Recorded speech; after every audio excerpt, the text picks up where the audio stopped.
नमस्कार, बहुत बहुत स्वागत है आपका। मैं हूं पुनीत पाठक और आप देख रहे हैं हमारी खास पेशकश नर्मदा चंबल जन कारवां। बहुत स्वागत है आप सबका। IBC 24 की मुहिम लगातार आगे बढ़ती जा रही। जन कारवां के मंच पर जनता आती है और खुलकर अपनी बात, अपने सवाल नुमाइंदों तक पहुंचाती है। हर दिन लगने वाली जन चौपाल में जनता के सरोकारों पर बात होती है।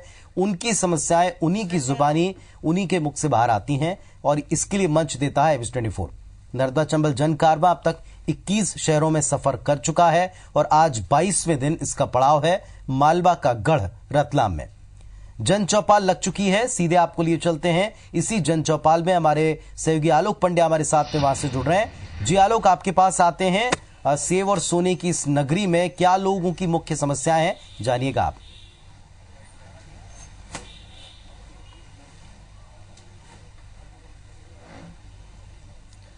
बिल्कुल पुनीत, नमस्कार। हम इस समय मौजूद हैं रतलाम में, जो कि महाराजा रतन सिंह की राजधानी हुआ करती थी और सेव, सोने और साड़ी के लिए शहर मशहूर है।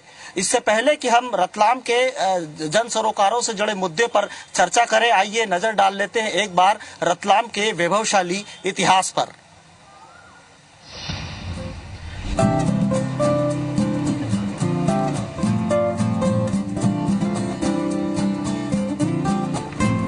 मध्य प्रदेश की मालवा अंचल का रतलाम जिला प्रदेश में खास पहचान रखता है। यहाँ के नमकीन और सोने की चमक देश के साथ ही विदेशों तक में है। यहाँ का सोना शुद्धता के लिए मशहूर है।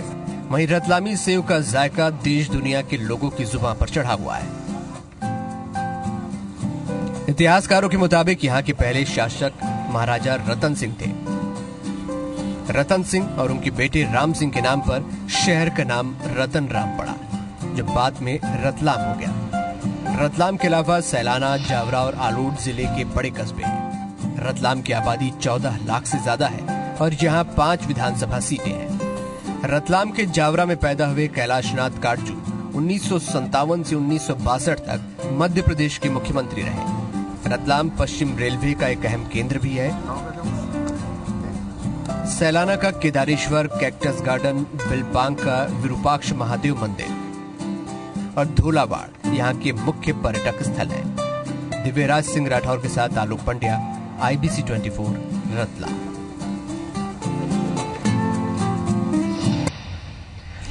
तो हमने देखा कि क्या है मालवा की माटी, रतलाम का इतिहास, रतलाम के क्या मुद्दे हैं, क्या समस्याएं हैं और क्या विकास की यहाँ संभावनाएं हैं, यहाँ के क्या इश्यूज है। आइए उन पर एक नजर डाल लेते हैं।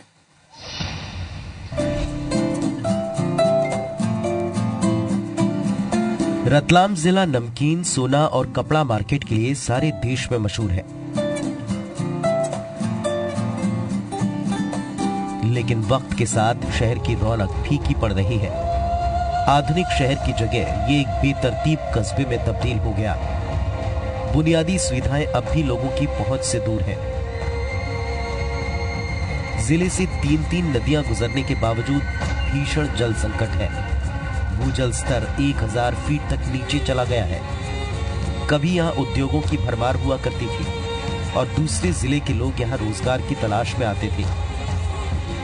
आज सारे उद्योग बंद हो गए हैं और बेरोजगारी बड़ी समस्या बन गई है।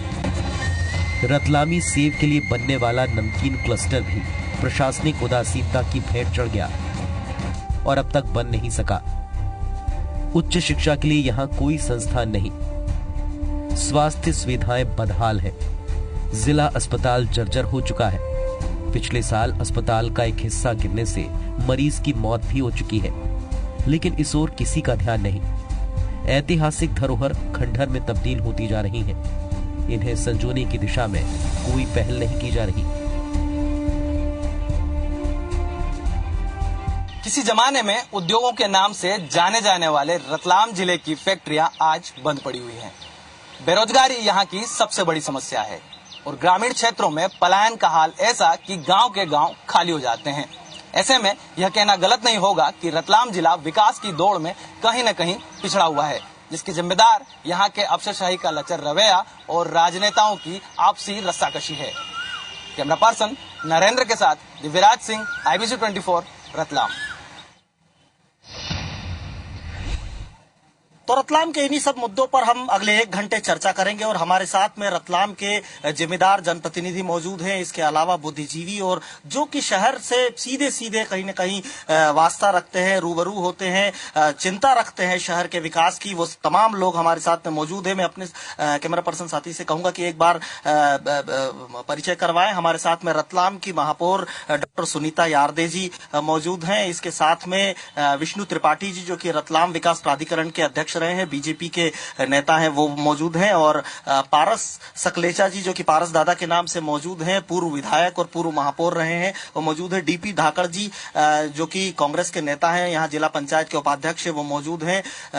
राठौर साहब हमारे साथ में, प्रभु राठौर साहब मौजूद हैं। यास्मीन शेरानी जी कांग्रेस की नेत्री हैं, वो मौजूद हैं। इसके अलावा भी स्वतंत्रता सेनानी जो हैं वो भी हमारे साथ में, बड़े बुजुर्ग यहाँ पर मौजूद हैं, कांग्रेस के तमाम नेता मौजूद हैं, और शिक्षा और तमाम उद्योग और इस तरीके के अलग अलग क्षेत्रों से जो लोग हैं वो यहाँ पर मौजूद है। तो आइए अब चर्चा की शुरुआत करते हैं। और जैसे कि हमने देखा इस पैकेज में भी हमने जो देखा, वो सबसे बड़ी बात यह है कि रतलाम कहीं न कहीं एक जमाने में जब रतलाम की स्थापना राजा रतन सिंह ने की और उसके बाद राजपूताना राजघराने का यहाँ राजवंश रहा, तो यहाँ पर उद्योग की बड़ी चिंता की गई और राजा सज्जन सिंह जो यहाँ के रहे, उन्होंने यहाँ सज्जन मिल की शुरुआत की। एक समय में रतलाम एक बड़ा इंडस्ट्रियलाइजेशन का एक बड़ा हब माना जाता था, लेकिन आज यहाँ लगातार उद्योग धंधे बंद हो रहे हैं। मैं महापौर जी से सबसे पहले इसी बात पर करना चाहूंगा कि उद्योगों का गढ़ कहा जाने वाला रतलाम आज उद्योगों की कब्रगाह क्यों बन गया है? Good evening. एक तो ये कहना चाहूंगी कि रतलाम में बहुत जल्दी नमकीन क्लस्टर गोल्ड कॉम्प्लेक्स जो कि रोजगार युवा लोगों को मिलेंगे वो बनने जा रहे हैं। और हमारा जो ब्रांडिंग है, जो लोग बोलते हैं जनरली कि रतलाम का सेव साड़ी सोना है, तो सेव का भी ब्रांडिंग होगा और निश्चित रूप से हम नेशनल और इंटरनेशनल लेवल पे फ्लरिश करेंगे। बहुत जल्द ये सब इसके लिए तैयारियां हो रही है और काम चालू होगा। त्रिपाठी जी, क्या होगा भविष्य में, ये तो महापौर जी ने बताया, लेकिन सवाल ये है कि क्या हो गया रतलाम में? तकरीबन आधा दर्जन उद्योग ऐसे देखे जो आज मैं देख रहा हूँ कि खंडहर में तब्दील हो गई वो फैक्ट्रियां। उद्योगों के लिए जो जवाबदार हैं वो पूर्व शासन रहा है। भाजपा का सरकार अभी 12-13 साल से बनी है, परंतु इसके पूर्व जो सरकारें रही है, कांग्रेस की सरकार रही है, उसके समय ये सब उद्योग बंद हुए। आप ये जानकारी ले लें। और उन्हीं लोगों ने जो उद्योगों को सुविधाएं मिलना थी वो नहीं दी, उनके कारण वो उद्योग बंद हुए। आज हम बोल दे, पर इसके लिए इस सरकार में जो प्रयास होना है, महापौर जी ने भी बताए हैं, और भविष्य में लगातार इस शहर के विकास के लिए जो प्रयास है, हम सब मिलकर कर रहे हैं और करते रहेंगे।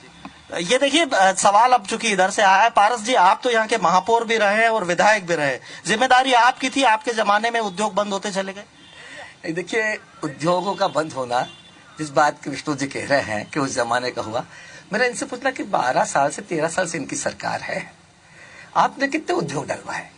आपने कहा था कि हम अल्कोहल प्लांट की जमीन उद्योग विभाग को ले लेंगे और बेरोजगार लोगों को रोजगार डायरेक्ट देंगे, नहीं हुई।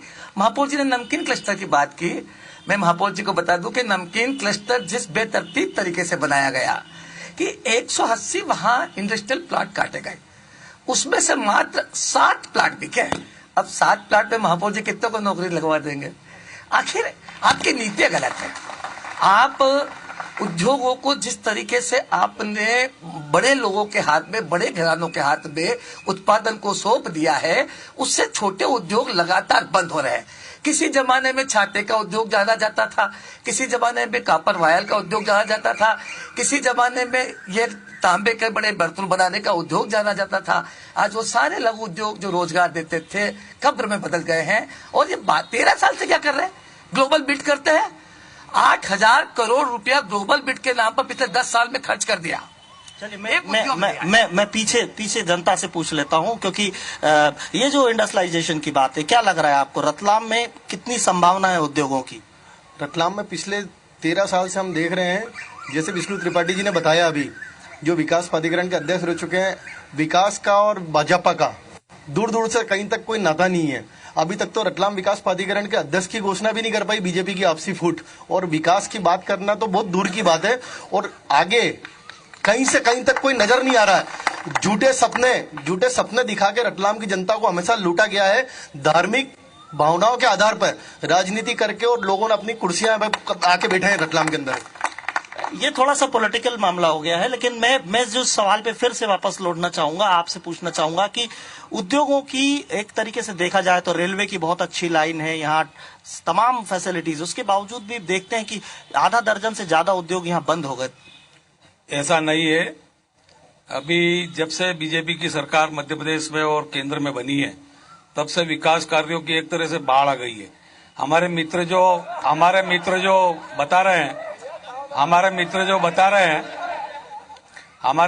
बता रहे हैं तो उन्हीं के दिवंगत प्रधानमंत्री ये कहते थे कि राजीव गांधी 1 रुपया दिल्ली से भेजते हैं और रतलाम की सड़क पर 10 पैसे आते हैं। आज ईमानदार लोगों की सरकार है, 1 रुपया भोपाल और दिल्ली से आता है तो रतलाम में आते आते वो पूरा पैसा यहाँ पर विकास कार्यों में खर्च हो रहा है।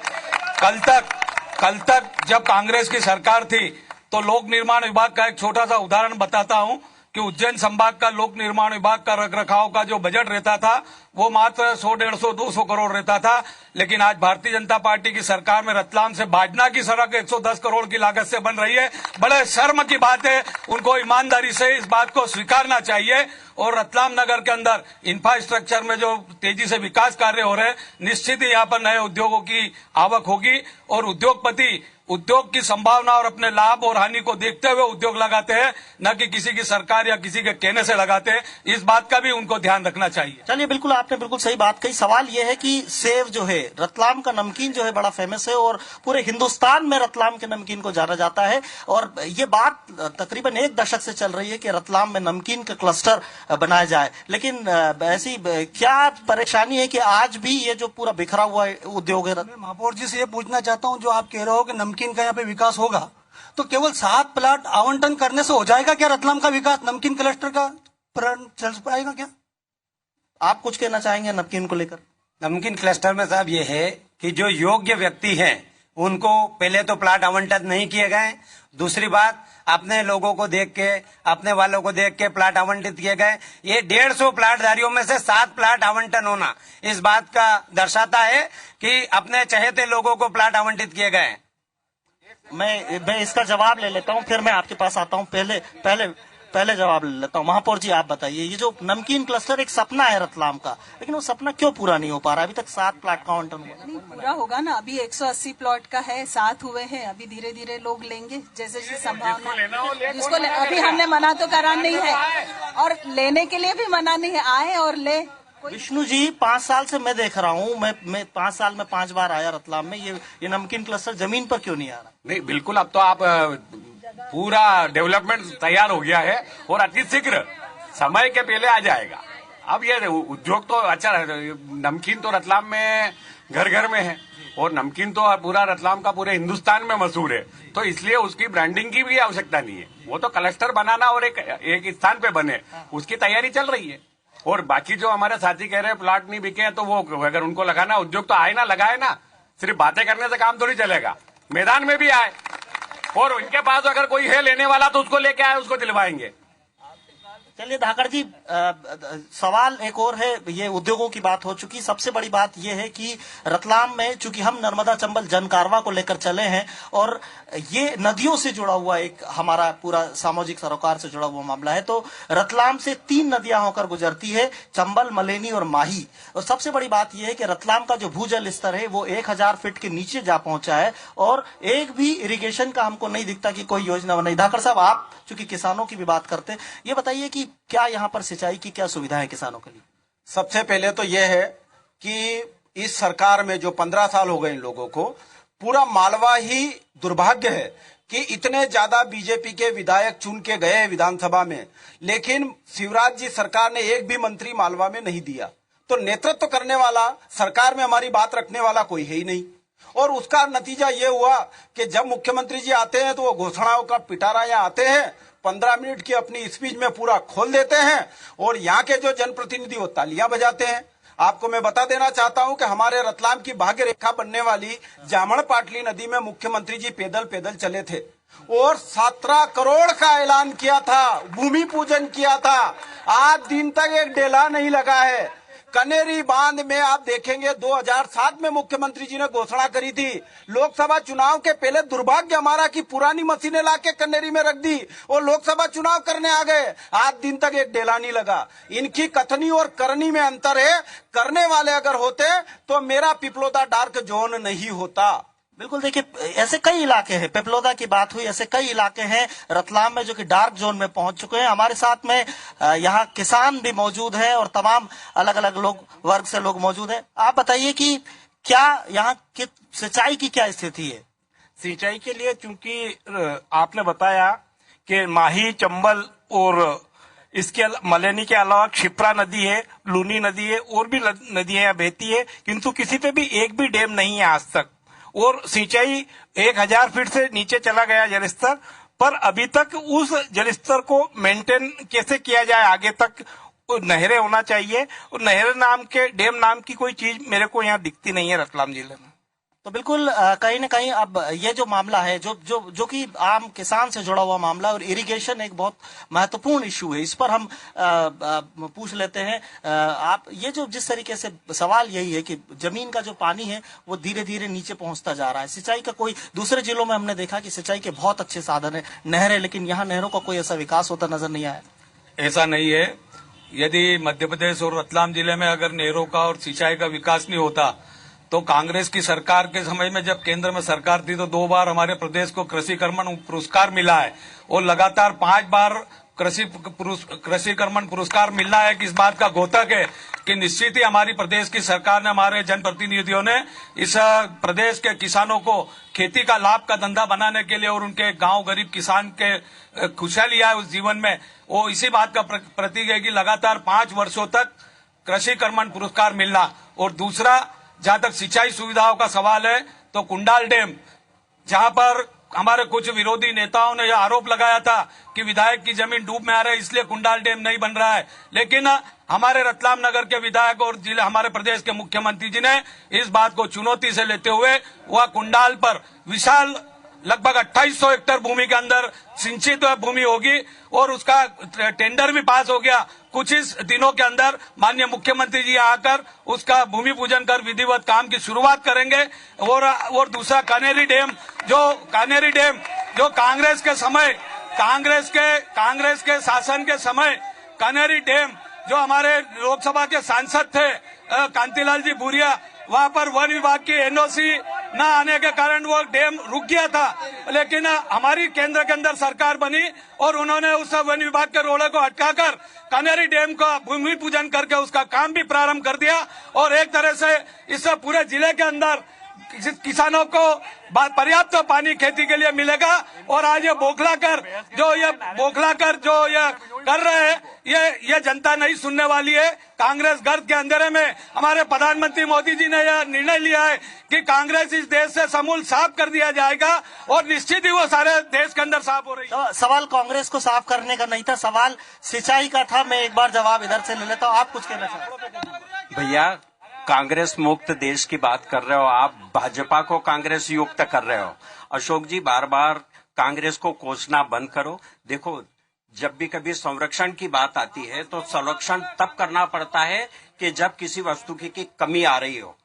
पानी और भूमि को संरक्षण करने की बात इसलिए आवश्यक हुई कि पिछले 15-20 साल से पानी की कमी आई और जैसे ही इसकी कमी आई तो हमने वाटरशेड बना करके हमारे जमाने में पानी को संरक्षित करने की बात करी। सोयल कंजर्वेशन के कार्यक्रम हमने चलाए, हमने उत्पादन बढ़ाने और उत्पादकता बढ़ाने के लिए काम किए, इसलिए कृषि कर्मण अवार्ड मिला।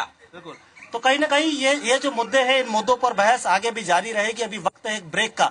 ब्रेक के बाद लौटेंगे तो रतलाम के दूसरे मुद्दों पर विमर्श होगा।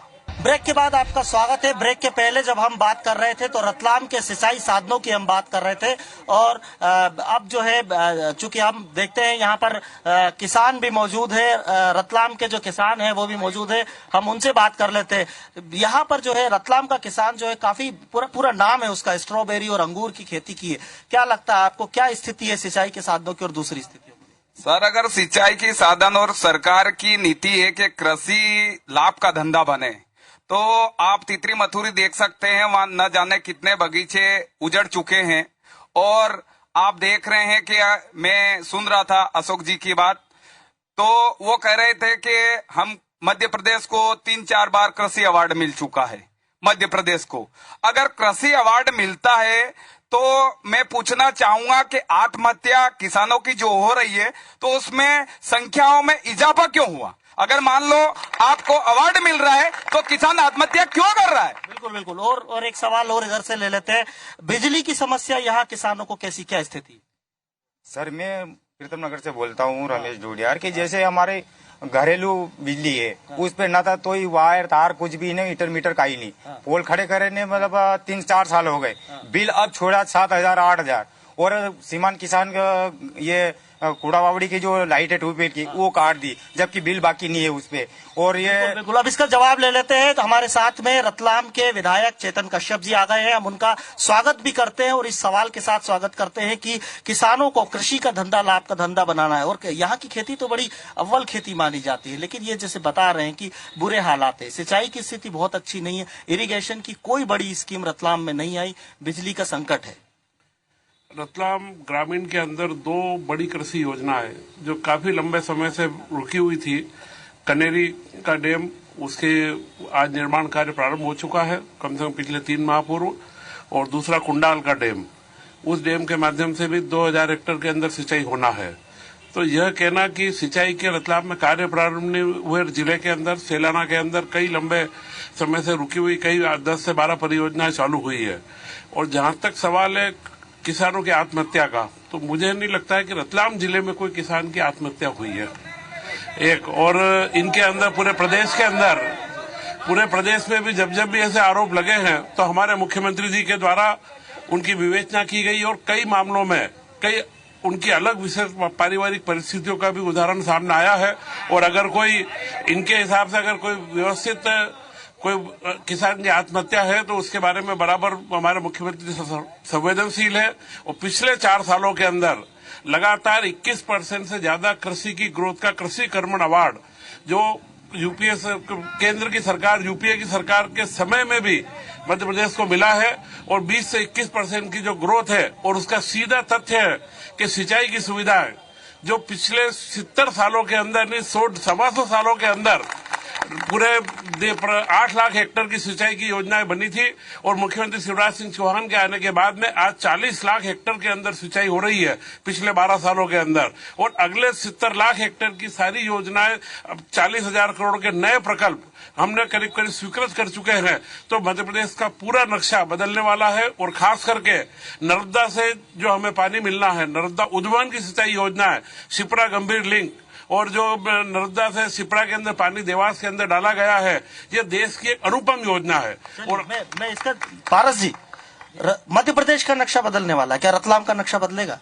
नहीं, रतलाम का भी नहीं बदलेगा और मध्य प्रदेश का भी बदलने नहीं जा रहा है। माननीय विधायक जी ने जो जवाब दिए ना वो गलत है। 40,000 हेक्टेयर की सिंचाई की जो बात कर रहे हैं ना, सिर्फ नहरें बनी है पर डैम नहीं बने हैं। जो नर्मदा घाटी विकास प्राधिकरण की योजना है उसमें आज भी नहरों को बने 20-20 साल हो गए हैं, लेकिन उनके डैम नहीं बने। जब उसमें डैम नहीं बने तो उसमें पानी कहां से आएगा? आप नहरें बनाकर भ्रष्टाचार कर रहे हैं। करोड़ों का भ्रष्टाचार केग ने नर्मदा घाटी योजना, जिसके मुख्यमंत्री जिम्मेदार है, उसको फाइंड आउट किया है। अब वहां पे कैसे योजना बनेगी? ये जिस कृषि कर्मण पुरस्कार की बात करते हैं वो सारे आंकड़े मैनिपुलेट किए गए हैं। मध्य प्रदेश के अंदर विधानसभा में बताया गया कि प्रतिदिन 18 किसान आत्महत्या कर रहे हैं और यह संख्या 2004 से 6 गुना बढ़ी है। जिस 2000 अपने 12 साल की बात करते, 13 साल से आपको कनेरी डैम बनाने से किसने रोका? लाबलिया बांध का 1600 एमसीडी पानी रतलाम लाने की बात थी, बांध बन गया, काम शुरू हो गया। आज तक एक बूंद पानी लाबलिया से रतलाम नहीं लाया गया, न पीने के लिए, न खेती के लिए, न उद्योग के लिए। आखिर ये क्या कारण है उसके? ये बात बतानी चाहिए। चलिए, ये सवालों का सिलसिला, ये जवाबों का सिलसिला यूं ही जारी रहेगा। अभी वक्त है एक ब्रेक का। ब्रेक के बाद लौटेंगे तो रतलाम के दूसरे मुद्दों पर चर्चा करेंगे। ब्रेक के बाद आपका स्वागत है। रतलाम न केवल सेब, साड़ी और सोने के लिए जाना जाता है, बल्कि पिछले 1 दशक में रतलाम के किसानों ने भी रतलाम का नाम बढ़ाया है। यहाँ से अंगूर और स्ट्रॉबेरी की जो खेती होती है वो पूरे हिंदुस्तान में पहचानी जाती है। आइए डाल लेते हैं एक नजर।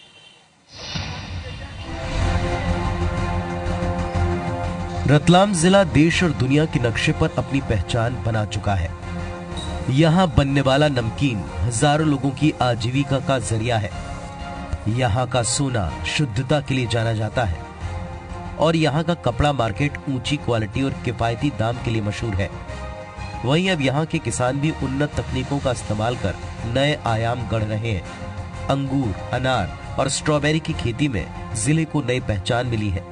तीतरी, करमदी और रियावन गांव के किसान अंगूर, अनार और स्ट्रॉबेरी की खेती कर लाभ कमा रहे हैं।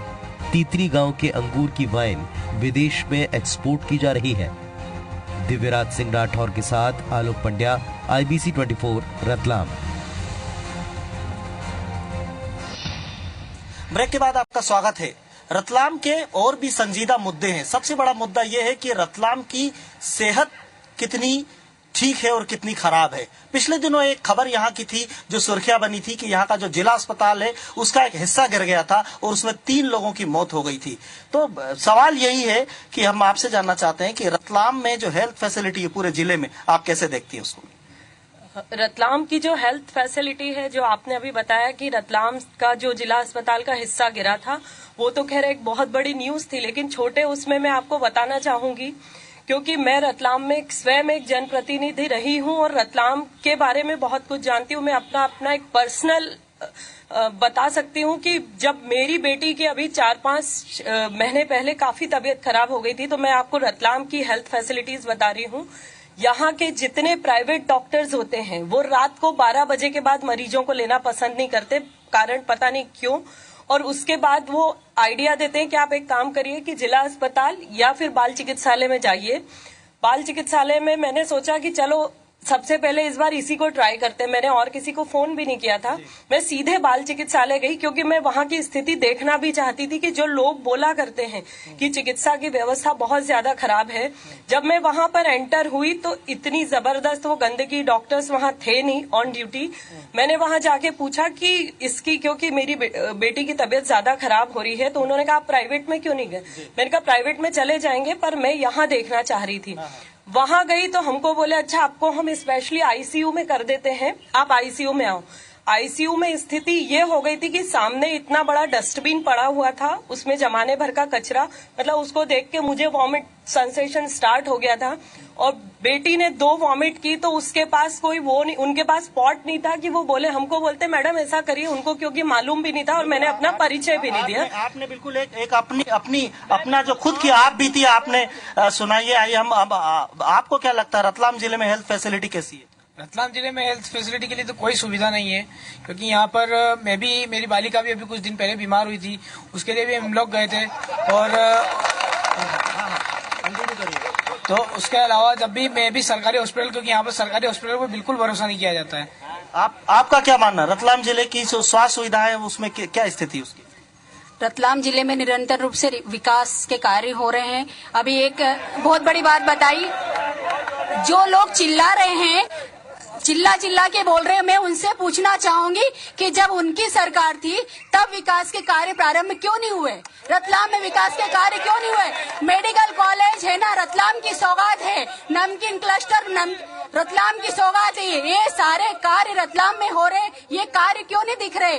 क्योंकि ये बोलना चाहते हैं कि कुछ नहीं हो रहा, लेकिन बहुत कुछ हो रहा है। बहुत कुछ हो रहा है। आपका क्या मानना है रतलाम की? मैं आपके पास आऊंगा। रतलाम की हेल्थ फैसिलिटी में अभी एक पॉइंट पर रतलाम की हेल्थ फैसिलिटीज बिल्कुल निरंतर उस पर सुधार आ रहा है। हमारे विधायक जी, हमारे जो महापौर जी है, बिल्कुल वहाँ मेरे ख्याल से हर वीक में उनको वहाँ देखती हूँ, पूरा सरकारी अस्पताल का जायजा लेने जाते हैं और बेहतर से बेहतर स्थिति वहाँ दवाइयाँ, क्योंकि मैं खुद सिविल अस्पताल ही जाती हूँ और आए दिन मतलब मेरे परिवार में कुछ होता है तो मैं सबसे पहले सिविल अस्पताल जाती हूँ और मैं उनको ये शो नहीं होने देती कि मैं एक जनप्रतिनिधि हूँ और मुझे बिल्कुल वो सुविधाएं मिल रही है। और ये जो मैडम का कहना है कि वहाँ पॉट वॉट वगैरह नहीं थे, आप अभी बैठे, ये गलत बात है। आप अभी भी जाके देखिए, आपको हर बेड के नीचे एक पॉट मिलेगा। बिल्कुल, ये एक बात इन्होंने कही कि ये सरकारी हॉस्पिटल में ही अपना इलाज करवाती। यास्मीन शेरानी जी, आपको क्या लगता है यहाँ का अस्पताल बीमार है या तंदुरुस्त है?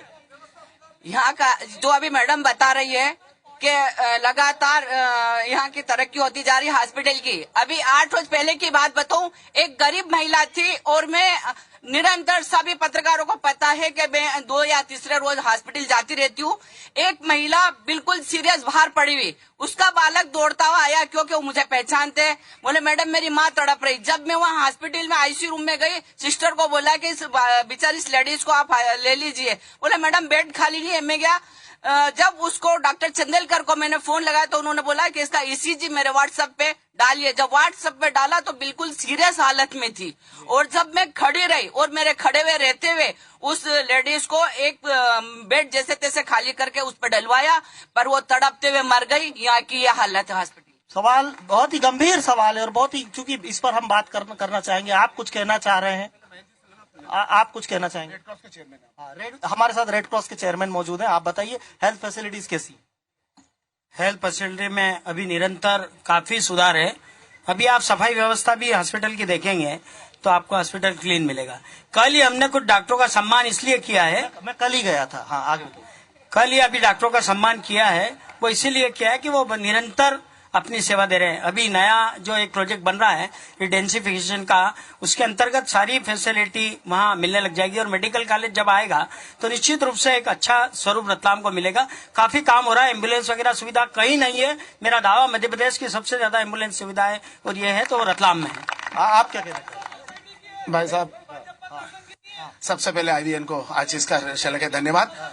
प्रतिदिन दोनों टाइम मेरे अस्पताल के अंदर रहते हैं। मैक्सिमम रतलाम की जनता के माध्यम से जब जिसको जरूरत पड़ती है उसकी जो भी सेवा होती है उसके लिए हमेशा रहता हूं। प्रतिदिन अस्पताल में अनेक डॉक्टर जो हैं, डॉक्टर की कमी सब दूर है, लेकिन मैं चैलेंज के साथ ये कहना चाहूंगा कि मध्य प्रदेश के जितने भी हॉस्पिटल है देख लें, रतलाम का हॉस्पिटल और रतलाम के डॉक्टरों की सेवा सबसे अच्छी मिलेगी आपको। दवाइयों की यहाँ लगातार निरंतर मिलती रहती है। यहाँ की ब्लड बैंक भी अच्छा काम कर रही है, टीम अच्छी है, संसाधन है। थोड़ा सा 1 मिनट इनके अंदर यहाँ पर जितनी रक्त की व्यवस्था, रक्त की टीम, इसके अंदर समाज सेवियों का सबसे ज्यादा सम्मान होता है और उसके कारण आज ये जो चिल्लाने वाले ना रात को फोन भी यही करते हैं और इनकी व्यवस्था भी करते हैं इनके साथ मिलकर। पर इसमें एक बात है, इसमें समाज सेवा की भावना रहती है, न इसमें पार्टी रहती है, न पॉलिटिक्स रहती है, न धर्म रहता है। और मैं आपको चैलेंज के साथ फिर कह रहा हूँ, मैं ये मान सकता हूँ कि यहाँ के डॉक्टर्स में काम करने की इच्छा हो सकती है, यहाँ के डॉक्टर्स में काम करने की इच्छा हो सकती है, टीम अच्छी हो सकती है, लेकिन सवाल इंफ्रास्ट्रक्चर का है कि एक बिल्डिंग, हॉस्पिटल की बिल्डिंग गिर जाती है और मरीज मर जाते। चेतन साहब, सवाल यही है, आपने जो कहा कि इतनी पुरानी बिल्डिंग है, सवाल यही है। मैं कश्यप साहब एक इशू में उठाना चाहता हूँ। इशू ये है कि मैंने यहाँ के जितनी गवर्नमेंट प्रेमाइस देखे, जितनी गवर्नमेंट बिल्डिंग देखी, सब आजादी के पहले की बनी हुई है, राजपूताना शासनकाल की बनी है। पिछले 50 साल में एक भी सरकारी इमारत सरकार नहीं बनवा पाई, इंक्लूडिंग हॉस्पिटल। मध्य प्रदेश के अंदर इस पूरे समय में कांग्रेस की सरकार रही और पिछले 12 सालों तक दिग्विजय सिंह की सरकार रही और पिछले 10 साल से जब से मध्य प्रदेश में बीजेपी की सरकार आई है, लगातार ये निर्माण कार्य चल रहे हो। आज रतलाम के अंदर maternity and child care hospital, महिला और प्रसूति चिकित्सालय के 182 बिस्तर का नया तैयार होकर के अगले माह उसको हम चालू करने वाले हैं। नर्सेस का हॉस्टल नहीं था, 100 बेडेड हॉस्टल का भवन तैयार हो चुका है और जो महिला वार्ड गिरा था उस वार्ड को 1940 में यहाँ के महाराजा के द्वारा बनवाया गया था। पूरे हॉस्पिटल का हमने एक रीडेंसिफिकेशन प्रोजेक्ट 45 करोड़ का साधिकार समिति के द्वारा स्वीकृत हो चुका है। 8 दिन पहले ही हमने उसकी DPR बनवाई है। तो निर्माण में एक समय लगता है, 60-70 सालों तक का पूरे प्रदेश के अंदर सारे जिला चिकित्सालयों की हालात ये कि ये सरकार ने बना रखी थी। ये सारे के सारे दुष्परिणाम उस कांग्रेस सरकार की गवर्नेंस के हैं जो आप लगातार देख रहे हैं। चलिए मैं आपका जवाब ले लेता हूँ। एक शेर याद आ गया पारस दादा मेरे को कि मरने वाला तो कब मर गया यारो, अब वो इमदाद लेके लौटा है। देखिए, मैं थोड़ा सा माननीय विधायक साहब से कहना चाहूंगा कि 13 साल शासन करने के बाद, 3 साल केंद्र में आपकी सरकार होने के बाद और 15 साल से लगातार यहाँ नगर निगम में इनकी सरकार होने के बाद अगर ये 13 साल पुराने गीत गाते हैं तो मैं समझता हूँ कि इनको पुराने जीने में कितना आनंद आता है, नया तो कुछ चाहते ही नहीं है यार। जिस जच्चा वार्ड की बिल्डिंग गिरने की बात कर रहे हैं वो 2009 में नहीं बनाई थी इन्होंने। इन्होंने बनाई थी। इनकी सरकार के काल में 2009 में नई बिल्डिंग बनी थी और वो बिल्डिंग गिर गई। आज तक वो बिल्डिंग नहीं बनी। जिस मेडिकल कॉलेज की बात कर रहे हैं ये बता दें इनमें कि इतने शासनकाल में इन्होंने शहर के विकास के लिए मेडिकल, यहाँ पे बताओ मैं आप, इस देश में शिशु मृत्यु दर 29 है, मध्य प्रदेश की शिशु मृत्यु दर 52 है और रतलाम की शिशु मृत्यु दर 63 है। यहाँ एडमिटेड 12% लोग जो अस्पताल में एडमिट होते हैं वो मृत्यु को प्राप्त होते हैं। तो आखिर चिकित्सा सुविधा के नाम पे क्या है? हमारे ये ग्रामीण अंचल की बात करते हैं, ग्रामीण अंचल में औसत आय 56 साल है जबकि 63 साल है। ये इस तरह से काम है। सवाल आप क्या कहना चाहते हैं? कहता है करता नहीं, मुंह का बड़ा लबार, काला मुंह हो जाएगा साईं के दरबार। ये पारस दादा जो कहते हैं वो करते नहीं है। मेरे समाज ने 2.5 लाख की घोषणा करी विधायक निधि से, आज तक नहीं दिलाया इन्होंने। आज तक ये प्रश्नवीर 5 साल इन्होंने प्रश्न किया विधानसभा में। 5 साल ये विधायक रहे, 5 साल में इन्होंने क्या किया? आप कुछ कहना चाह रहे हैं? ये जो आदरणीय दादा जो अभी बता रहे हैं, इनके कार्यकाल की मैं बताती हूँ कि इन्होंने इनके कार्यकाल में जो वार्डों में बोरिंग कराए थे, आज तक उनमें मोटर भी नहीं डल गई। ये जो बातें बड़ी बड़ी कर रहे हैं, क्योंकि इसलिए कर रहे हैं बीजेपी की बात, ये इनका मानसिकता थी बीजेपी में आने के लिए, बीजेपी वालों ने इन्हें निकाल दिया। अब ये कांग्रेस में जाने की मानसिकता, इसलिए इस प्रकार की बात कर। पीछे से कुछ लोग कुछ बोलना चाह रहे हैं, आप क्या कहना? सर मेरा ऐसा कहना है कि हमारे जो विधायक महोदय है, आपने सवाल ये 13 साल की पूर्व की कांग्रेस को कोस रहे, तो मुझे अच्छे से याद है कि पूर्व सीएम जो थे दिग्विजय सिंह, वो इनके घर 2 बार गए थे, मतलब ये कांग्रेस ही उस टाइम पे थे। मुझे अच्छे से याद है दिग्विजय सिंह जी इनके विधायक सर स्वास्थ्य के लिए मैं बताना चाहता हूँ, मैं रक्त सेवक हूँ रतलाम का, प्रतिदिन जिला हॉस्पिटल जाता हूँ, वहाँ डॉक्टरों में इतने क्राइसिस हैं। 1 अप्रैल से सरकार ने सीएमओ के वित्तीय अधिकार खरीद लिए। आज डिलीवरी के लिए ग्लव्स भी उस परिवार को बाजार से खरीद कर लाने पड़ रहे हैं और रक्त कीटे नहीं होने के कारण रक्त खरीदना पड़ रहा है। भाई साहब, ये जिस पुराने भवन गिरने की बात कर रहे हैं हॉस्पिटल के अंदर, वो भवन को जीर्णोद्धार करने के लिए भ्रष्टाचार का अड्डा बना रखा था उसको, और वो भवन बाल चिकित्सालय के अंदर का जो बजट था, वो बजट को लेके वहाँ सरकारी हॉस्पिटल में उस पुराने भवन को जीर्णोद्धार किया, और वो इन अधिकारियों की और यहाँ के जनप्रतिनिधियों की गलती थी, इसके कारण वो मौत हुई। उन मौतों का जिम्मेदार कौन है? सवाल ये, अगर हम ये बहुत ही संजीदा, देखिए इसमें हम कोई फाइनल कंक्लूजन नहीं ले पाएंगे हेल्थ के इशू पर। यह बात जरूर है, सरकार ने अपनी बात रखी, आने वाले दिनों में कुछ न कुछ होकर जरूर नजर आएगा। एक बात जरूर है कि रतलाम में एक मेडिकल कॉलेज जरूर मिल गया और कुछ दिनों में वो खुलने वाला है। चलिए एक दूसरे इशू पर अब हम अगले सवाल ये, चलिए कांतिलाल जी भूरिया ने दिलाया जिसमें 200 करोड़ रुपए मिले, आदिवासी क्षेत्र के हिसाब से मिला है यहाँ पे। सुनीता जी, सवाल श्रेय लेने का है कि मेडिकल कॉलेज तो आ रहा है, कौन लेके आया? मेडिकल कॉलेज हम कश्यप जी और हिम्मत जी हमारी सरकार लाई है, हमारी सरकार लाई है। 40 साल का हिम्मत जी कोठारी का संघर्ष है और ये भारतीय जनता पार्टी में शिवराज सिंह चौहान की देन है। कांतिलाल, चलिए आप कुछ कहना चाह रहे हैं, आप कुछ कहना चाह रहे हैं? जहाँ तक मेडिकल कॉलेज का सवाल है, ना तो कोई भारतीय जनता पार्टी लाई है, ना कोई नेता लाया। रतलाम शहर की जनता का एक बहुत बड़ा संघर्ष गाथा रही है, और उसी को लेके जब आने वाली इनकी सरकार रही, जनप्रतिनिधि की बात कर रहे हैं तो प्रदेश में जनप्रतिनिधि पिछले 25, 30, 40 सालों से भारतीय जनता पार्टी का, पर रतलाम की जनता की मांग थी, क्षेत्र को उपलब्धि चाहिए थी एक मेडिकल कॉलेज, उसके अंदर केंद्र और राज्य दोनों का सहयोग है। यह कहना अतिशयोक्ति होगी क्योंकि ये कर सकते हैं भारतीय जनता पार्टी की बात, पर केंद्र सरकार सब जानते हैं, हम गलत बात नहीं करेंगे, अगर भाजपा ने भी कुछ करा तो उसको बताएंगे। केंद्र सरकार सब जानते हैं कि मेडिकल कॉलेज की स्वीकृति केंद्र सरकार देती है। उस टाइम मनमोहन सिंह सरकार की यूपीए सरकार ने मध्य प्रदेश को 7 कॉलेज दिए, उसमें से 1 दिया, और 7 कॉलेज को मनमोहन सरकार की यूपीए सरकार ने 200-200 करोड़ रुपए इंफ्रास्ट्रक्चर को दिया। इसलिए श्रेय ये ना ले, श्रेय बराबरी का, श्रेय बराबरी का है और मुद्दा विकास का है। देखिए सबसे बड़ी बात ये, अगर ये बहुत गंभीर बात निकल कर आई है कि रतलाम की जनता भी संघर्ष करती है विकास के लिए। अभी आप कुछ, चेतन जी आप कुछ कहना चाह रहे हैं मेडिकल कॉलेज को लेकर? रतलाम का मेडिकल कॉलेज फरवरी 2014 में मध्य प्रदेश शासन के द्वारा बजट स्वीकृत किया गया और उसके बाद इसका कार्य प्रारंभ हुआ। इसमें कोई भी केंद्र की ओर से शुरुआती तौर पर कोई राशि नहीं दी गई है और इसके लिए मध्य प्रदेश सरकार ने 250 करोड़ रुपए निर्माण के लिए अपने बजट से दिए हैं। आज जो निर्माण हो रहा है वो पूरा का पूरा शहडोल का, विदिशा का और रतलाम का, तीनों मेडिकल कॉलेज के भवनों का 250 करोड़ रतलाम का मध्य प्रदेश शासन के द्वारा स्वीकृत करा गया है।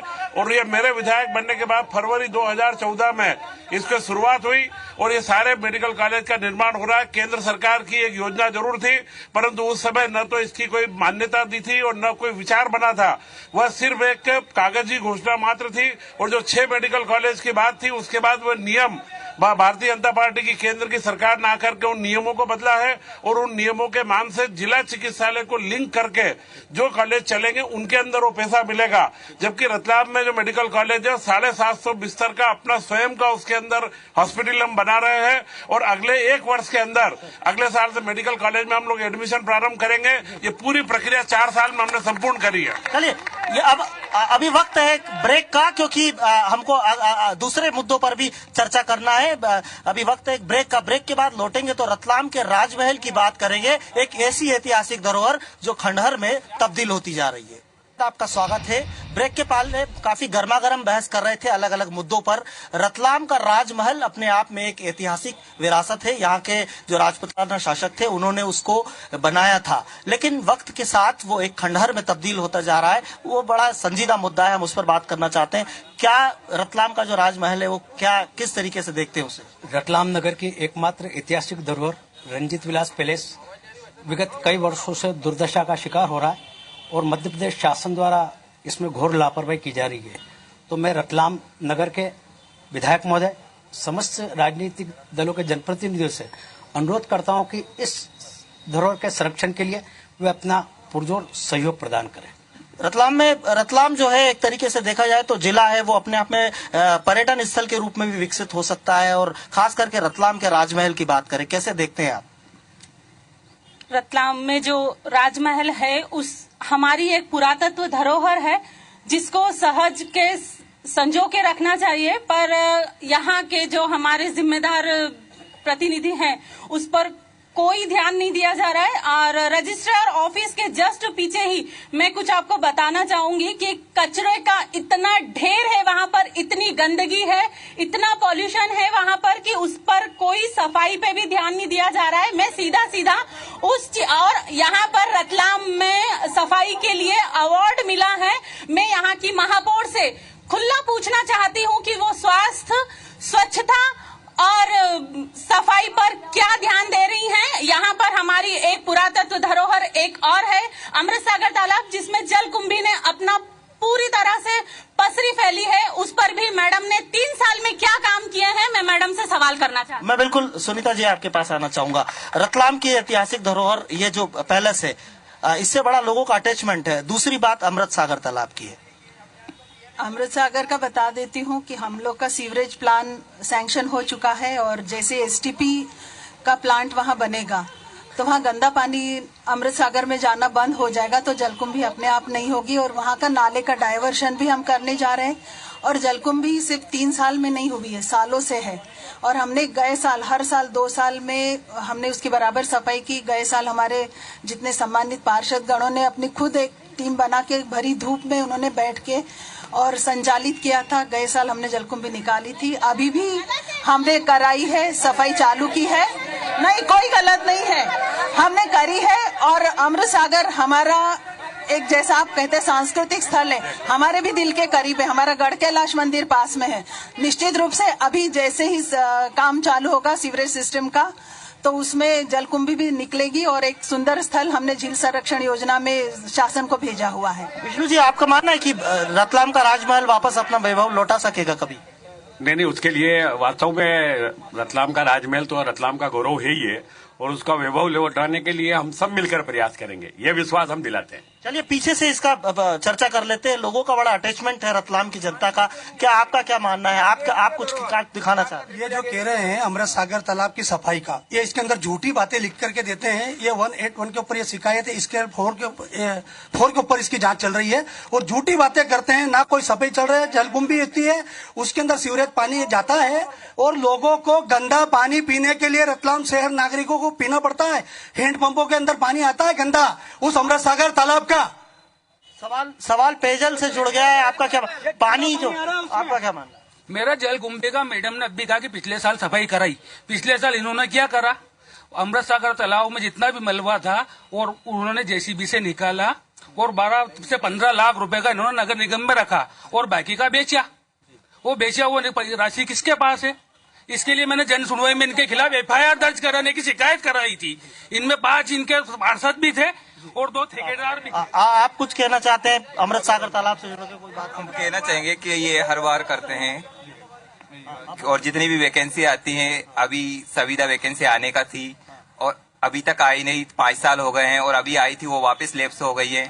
और व्यापम घोटाले की बात करें तो व्यापम घोटाला अब ये कह रहे समाप्त होगा, वो चलता जा रहा। अभी वापस MP पुलिस की वैकेंसी में 16,000 पोस्ट थी और इन्होंने 8,000 ही बुक की। चलिए आप कुछ कहना चाह रहे हैं? आप कुछ कहना चाह रहे हैं? मैं रतलाम के माननीय विधायक जी से प्रश्न करना चाहता हूं कि विगत वर्षों में नगर निगम में राशन घोटाला, सर्व शिक्षा अभियान घोटाला और पाइपलाइन घोटाला और टॉयलेट घोटाला जो हुआ उस पर माननीय विधायक जी ने क्या कार्रवाई की है? और रतलाम शहर लाल पानी की समस्या से जूझ रहा है। रतलाम शहर के क्षेत्र लाल पानी की समस्या से ग्रसित है। उसके लिए 13 करोड़ रुपए की राशि स्वीकृत की जा चुकी है। माननीय विधायक जी ने उसके लिए क्या किया?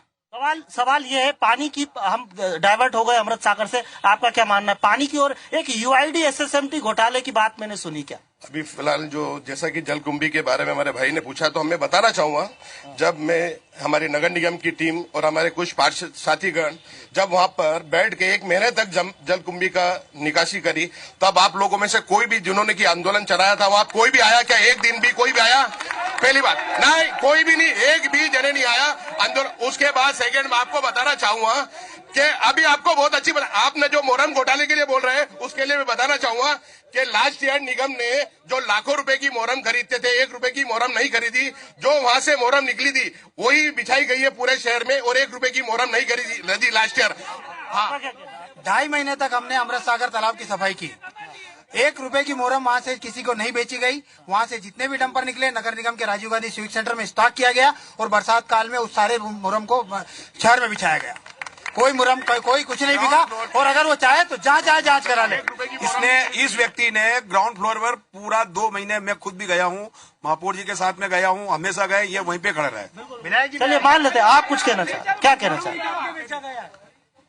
हेलो, आदरणीय सभी पार्षद महोदय और हमारे स्वास्थ्य के भदौरिया जी, हम आपसे थोड़ा सा, मैं आपका छोटा भाई हूँ, मैं निवेदन करना चाहता हूँ कि ये जलकुंभी हमेशा हर साल अपन सुनते हैं, जलकुंभी। अगर आप चाहते हैं इस जलकुंभी को सफाई करना तो एक बार इसको सफाई कर दो, कभी जीवन में आपके ऊपर कोई आक्षेप नहीं लगाएगा। चलिए सवाल उस पेयजल के मामले पर आ रहे थे और एक इशू जो बार बार आरोप लगता है, जो पाइपलाइन के घोटाले का इशू है, वो किस तरीके? पाइपलाइन का जो घोटाला है उसकी लोकायुक्त में FIR दर्ज हो चुकी है। पाइपलाइन का इतना बड़ा घोटाला है कि नक्शा भी नहीं दे रहे सूचना के अधिकार में, 2-2 साल से लोग चक्कर लगा रहे हैं और ये इनको भी पता नहीं है कि पाइपलाइन कहाँ डली और कहाँ नहीं डली है। ये एक बहुत बड़ा घोटाला, ये हमारे केंद्र सरकार जब मनमोहन सिंह जी थी और कांतिलाल जी भूरिया ने 32 करोड़ रुपए शहर को इसके लिए दिलाए थे कि यहाँ की जनता पानी के लिए जो परेशान होती है उससे पानी से निजात मिले, लेकिन पाइप भी खा गए और पानी भी खा गए और पेंशन घोटाला भी कर दिया। चलिए आप कुछ कहना चाह रहे थे? पहले तो इनको जानकारी ले ले कि UID SSMT योजना 2005 में रतलाम में आई थी। 32 करोड़ 65 लाख की योजना थी। केंद्र और राज्य की जरूर योजना थी, पर ये जानकारी ले ले केंद्र ने 80% पैसे देने था, कितने दिए? मध्य प्रदेश सरकार ने, भारतीय जनता पार्टी की परिषद ने उसको पूरा करा। जिस पाइपलाइन घोटाले की बात कर रहे हैं, हमारा ये कहना है कि कहीं पे भी प्रमाण से इन्होंने कहीं पे से शिकायत करी जिसमें पाइपलाइन घोटाला हुआ, पाइपलाइन की जांच हुई, 50 किलोमीटर लाइन डली, 50 किलोमीटर पाइपलाइन डली, कुछ वार्डों के अंदर बिना नक्शे के स्वीकृति के लाइनें डली है। जिलाधीश महोदय, मध्य प्रदेश शासन उसकी जांच कर रहा है। ये सिर्फ राजनीति आरोप लगाने के लिए पाइपलाइन घोटाले की बात कर रहे हैं। और आज शहर में जो पानी की व्यवस्था वो UITSSMT योजना के तहत हुई है। आपने कृषि और स्वास्थ्य पे सवाल पूछा है, तो कृषि में पिछले 50 सालों में जितनी समर्थन मूल्य में वृद्धि होना चाहिए वो नहीं हुई। जिस चपरासी की तनख्वाह 5,000 रुपए थी, आज वो 50,000 ले रहा है। और कृषि का आज का गेहूं का मूल्य देखा जाए उस हिसाब से तो 7,200 रुपए क्विंटल होना चाहिए, तो किसान मरना रुकेंगे। और डॉक्टरों की कमी निरंतर हो रही है। आप 25 साल पहले जो डॉक्टर थे उसके आधे हो गए, लेकिन डॉक्टर एक भी नहीं आ रहा है। तो आप स्वास्थ्य पे कितना भी खर्च करो, लोग मरते रहेंगे। और आखिरी में शेर पढ़ूंगा दिनकर सोनवलकर साहब का कि सारा देश एक अंधा कुआं है जिसमें भांग पड़ी है। दिल्ली से देहात तक सारी व्यवस्था ही सड़ी है। फाइलों के पैर नहीं होते, वो चांदी के पहियों पर चलती है। तो बिल्कुल बहुत ही सार्थक बहस यहाँ रतलाम में हुई। और अब चूंकि समापन की बात है तो एक शेर के साथ हम समाप्त करेंगे कि इस दौर तरक्की के अंदाज निराले हैं, सड़कों पर अंधेरे हैं और जहनों में उजाले हैं। तो सवाल यही है कि जहनों में जो उजाला है वो सड़कों पर उतर आए। IBC 24 की मुहिम उसी की एक कोशिश है। Over to studio.